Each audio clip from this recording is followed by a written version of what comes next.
మన ప్రభు అయిన యేసుక్రీస్తు నామములో మీకు మా శుభాభివందనములు. ఈరోజు దేవుని వాగ్దానము, ఎల్లప్పుడూ ప్రభువునందు ఆనందించుడి, మరలా చెప్పుదును ఆనందించుడి. మీ సహనమును సకల జనులకు తెలియబడనీయుడి. ప్రభువు సమీపముగా ఉన్నాడు. దేనిని గూర్చి చింతపడకుడి, కానీ ప్రతి విషయములను ప్రార్థన విజ్ఞాపనల చేత కృతజ్ఞతాపూర్వకముగా మీ విన్నపములు దేవునికి తెలియచేయుడి.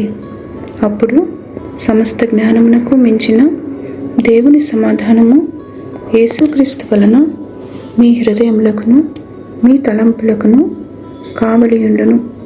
ఫిలిప్పీయులకు 4వ అధ్యాయము 4, 5, 6, 7 వచనాలు. Rejoice in the Lord always. Again I will say, rejoice. Let your gentleness be known to all men. The Lord is at hand.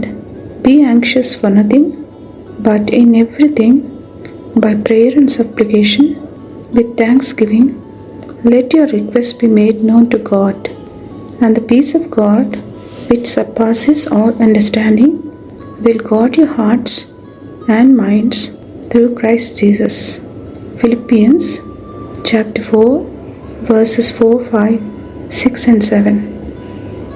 ప్రార్థన. ప్రేమగల తండ్రి, మా అనుదిన భారములను భరిస్తూ మాకు ఇరుకులో విశాలత కలుగజేస్తున్నందుకై వందనాలు.